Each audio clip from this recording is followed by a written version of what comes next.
حافظ صاحب یہ بتائیں کہ اب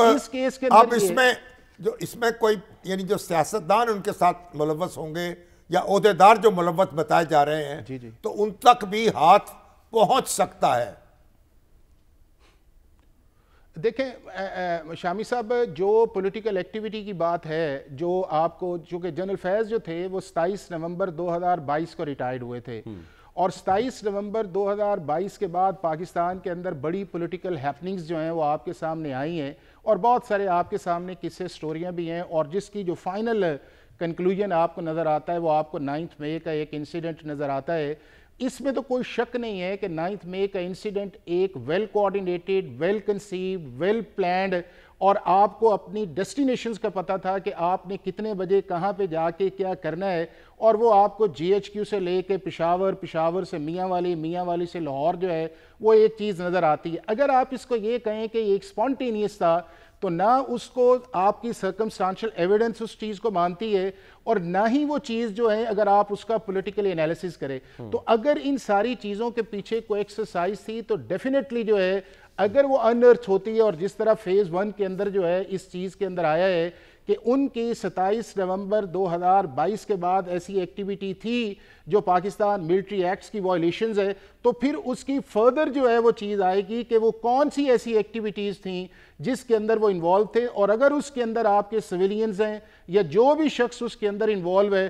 تو سارے کے سارے جو ہیں وہ پھر آپ کو انہی ملٹری کورٹس کے اندر یا آپ کے کورٹ مارشلز کے اندر نظر آئیں گے، کیونکہ الٹیمیٹ ڈیسٹینیشن جو تھی وہ پاکستان کی ملٹری انسٹالیشنز تھی یا پاکستان کی فوج کے اندر ایک میوٹینی تھی۔ اس کی اپیل کہاں ہو سکے گی؟ فورم، متعلقہ فورم کیا ہے اور اس کا کیا طریقہ کار ہوگا؟ جی اس کے اندر یہ ہے کہ دیکھیں ابھی جو سٹیج آئی ہے وہ یہ ہے کہ آپ کے سامنے جو ہے وہ ایک سزا آئی ہے جو سیکشن 120 کے نیچے ہے۔ اب یہ ہے کہ اس کی کنفرمیشن جو ہے وہ آرمی چیف کریں گے۔ آرمی چیف اگر سیکشن 124 آرمی ایکٹ کے نیچے کر دیتے ہیں تو پھر اس کے بعد یہ ہے کہ جو اس وقت کانوکٹ ہے اسے ایک پارڈن کا بھی ایک سیکشن 131 ہے کہ وہ فیڈرل گورنمنٹ کو پارڈن کے لیے کر سکتے ہیں، اور فیڈرل گورنمنٹ کی کمپیٹنسی ہے جس کی طرف آپ نے اشارہ بھی کیا تھا کہ کچھ کو معاف بھی کر دیا گیا، اور اگر فیڈرل گورنمنٹ معاف نہیں کرتی یا اس کو پینڈ رکھتی ہے تو کنفرمیشن کے 30 دن کے اندر جو ہے وہ آپ نے سیکشن 133B جو ہے جس کو 92 کے اندر امینڈ کر دیا تھا اور رائٹ آف اپیل دی گئی تھی، آپ اس کے نیچے اپیل کریں گے، اور اس سے بڑا جو ہے آپ کا فیلڈ جنرل کورٹ مارشل بنے گا۔ ایپلٹ جو ہے اگر ابھی 3 تھے تو وہ 5 ہو جائیں گے، سینئر آفیسرز ہو جائیں گے، اور اس کے بعد اگر وہ اس سینٹنس کو جو ہے وہ دوبارہ اپیل ڈسمس کر دیتے ہیں تو پھر آپ کے پاس ہائی کورٹ کا فورم جو ہے وہ اویلیبل ہے۔ آپ ریٹ جورسڈکشن کے اندر آرٹیکل 199 کے نیچے آئیں گے، اور اس کے بعد پھر اگر مطمئن نہیں ہے تو آپ سپریم کورٹ آف پاکستان کی طرف چلے جائیں گے، اور پھر اگر مطمئن نہیں ہے تو آپ ریویو کر سکتے ہیں۔ لیکن ایک ٹیکنیکل چیز یہ ہے کہ اس دوران جو ہے ملٹری کورٹس کی نہیں آپ فرمائیں،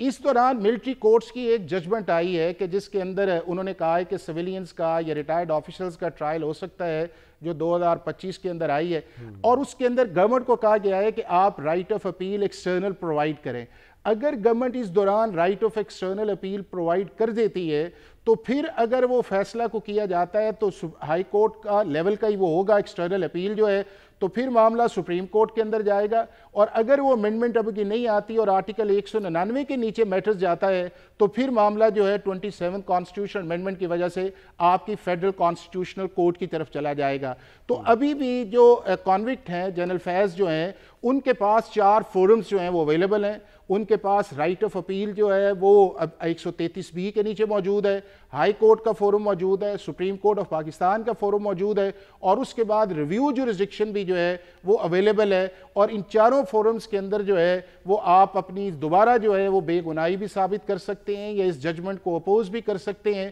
اور عدالت جو ہے پاکستان کے ہائی کورٹ سپریم کورٹس جو ہے وہ کبھی سزا کو کنفرم کر دیتی ہیں، کبھی موڈیفائی کر دیتی ہیں، کبھی ایکوٹ بھی کر دیتی ہیں۔ تو جو ایک لیگل ڈیو پروسیس تھا اس کو بھی اڈاپٹ کیا گیا ہے، جو کبھی بھی پاکستان کی عدالتوں نے نہیں کہا کہ جو فیلڈ مارشل کورٹس کے ہوتے ہیں، کورٹ مارشل جو ہیں وہ فنڈامنٹل رائٹس کی وائلیشن ہے یا رائٹ آف ایکیوز جو ہے وہ ڈسٹرب ہوتا ہے یا وہ اپنی مرضی کا وکیل نہیں کر سکتا، یا اسے CRPC اپلائی نہیں ہے، یا قانون شہادت اپلائی نہیں ہے، وہ بھی ساری چیزیں اویلیبل ہیں۔ اور جب آپ ملٹری ایکٹ سے باہر نکل جائیں گے تو پھر آپ کے ایک انڈیپینڈنٹ ہائی کورٹ بھی موجود ہے، آپ کی انڈیپینڈنٹ سپریم کورٹ، ابھی جو ایک سوال جو ابھی بات شامی صاحب نے کی تھی، حافظ صاحب جو بات شامی صاحب نے بھی کی تھی، میں وہ آپ سے کلیئرٹی کے ساتھ جاننا چاہ رہا ہوں کہ یہ جو آخری پیراگراف جو شامی صاحب نے پڑھا کہ سیاسی اشتعال انگیزی اور عدم استحکام پیدا کرنے سے متعلق اس کی جو تحقیقات انویسٹیگیشن جو بھی شواہد گواہیاں یہ سب ہو چکا ہے، اور جیسے شامی صاحب کہہ رہے ہیں کہ ایک ضمیمہ آ سکتا ہے، یعنی کہ اس میں اضافی کوئی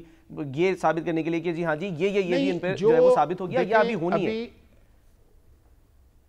سلمان یہ چیز جو ہے کہ یہ تو اسٹیبلش اس چیز کے اندر آیا ہے کہ انہوں نے جو آرمی ایکٹ کا سیکشن 26B تھا، انہوں نے ان پولیٹیکل ایکٹیویٹیز کے اندر گئے ہیں، اور چونکہ چارج جو آپ کا تھا یا تو یہ ہے کہ آپ اپنا چارج ایکسٹینڈ کر دیتے، کرمنل لاء کے اندر یہ ہے کہ جو آپ کا چارج ہے آپ نے اسی حد تک رہنا، اور ڈیفینیٹلی ایویڈنس جو ہے وہ آئی ہوگی کہ جس کے اندر جو ہے کہ ان کی پولیٹیکل الائنمنٹ یہ ہے یا پولیٹیکل فیسیلیٹیشن ہے یا پولیٹیکل کنسلٹیشن ہے، وہ آئی ہوگی، تو آپ کا سیکشن 26B اسٹیبلش ہوا ہے۔ اب وہ اگلی جو سٹیج ہے اس کے اندر اگر آپ نے جانا ہے تو پھر آپ کو وہی پروسیس جو ہے وہ اڈاپٹ کرنا پڑے گا کہ اگر آپ دوسرے لوگوں کو انوالو کرتے ہیں، آپ نے نیا چارج فریم کرنا ہے تو آپ کو دوبارہ کورٹ آف انکوائری کا ہے، سمری آف ایویڈنس کا ہے، پھر جنرل فیلڈ کورٹ مارشل نیا بنے گا، اس کے نیچے پھر وہ سارے لوگ جو ہیں جو اس پولیٹیکل پروسیس کے اندر یا ڈی اسٹیبلائزیشن کے اندر یا آپ کی آرمی انسٹالیشنز کے اندر اگر وہ ایویڈنس اس لیول کی کلیکٹ ہو جاتی ہے تو پھر اس کا انہی طرح ٹرائل ہوگا، اور ٹرائل کے بعد جو ہے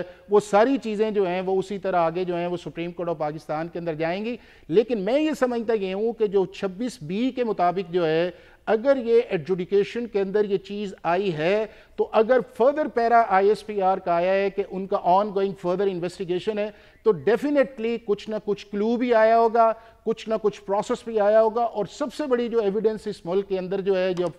ماڈرن دور کے اندر آئی ہے وہ یہ آئی ہے، یہ آپ کا جو موبائل یا آپ کے جو گیزٹس ہیں یا یہ ساری چیزیں ہیں، یہ چلتا پھرتا آپ کے خلاف ایک ایویڈنس ہے۔ اور میرا خیال ہے کہ 2-3 جگہ ایسی ایویڈنس آئی تھی کہ جس کے اندر موبائلز بھی ان کا ٹیک آن کیا گیا تھا، تو وہ میرا خیال ہے کچھ نہ کچھ ایسی چیز آئے گی کہ جس کی بنیاد کے اوپر ہائپوتھیٹیکل تو یہ ہو نہیں سکتا کہ جی آپ نے 26B کے اندر ایک فارمر جنرل کو پولیٹیکل ایکٹیویٹی ہائپوتھیٹیکلی کہا ہے، آپ کے پاس کنکریٹ ایویڈنس آئی ہے اور ان کو پتہ ہے کہ یہ کورٹ آف لاء کے اندر جائے گی، ابھی تو کورٹ آف اپیل ہے، پھر اگر ہائی کورٹ کے اندر جائے گی تو ڈیفینیٹلی وہ ایویڈنس جو ہے وہ ہائی کورٹ کا جج دیکھتا ہے، تو اگر وہ اسٹیبلش ہو جاتی ہے تو پھر فردر اس کا جو کانسیکوینس ہے ڈیفینیٹلی کہ کیا وہ ایسی تھی، کیا وہ سنگل تھا، کیا اس کے اندر کوارڈینیشن تھی، کون کون سے لوگ تھے، الٹیمیٹ آبجیکٹیو کیا تھا، اور پھر اس کے سامنے اگر آپ سیکوینس آف ایونٹس دیکھیں جو آپ کو 2022 کے نومبر کے بعد نظر آتے ہیں کہ کس طرح لانگ مارچ یا چیزیں جو ہیں وہ ساری کی نظر آپ کو آتی ہیں، اور پھر الٹیمیٹلی آپ کو ایک 9 مئی جو نظر آتا ہے، تو میرا یہ خیال یہ ہے کہ آئندہ فیوچر کے اندر جو ہے بہت سارے لوگوں کے لیے جو ہیں وہ لیگل چیلنجز آئیں گے، چونکہ اگر پاکستان کی فوج کی ٹاپ لیڈرشپ نے یہ ڈیسائیڈ کر دیا ہے کہ ہم اپنا جو ایک شخص ایسا ہے کہ اگر اس نے اس وائلیشنز کی ہے یا کانسٹیٹیوشنل لیگل کمانڈ سے باہر نکل کے اس نے اپنی ایک سیٹ آف اتھارٹی کی ہے، اگر اس کو ٹرائی کیا جا سکتا ہے تو دوسرے لوگ جو ہیں میرا خیال یہ ہے کہ ان کے لیے پھر وہی ایک چیز آئے گی اور اس کے اندر بچنے کا کوئی چانس نہیں ہوگا۔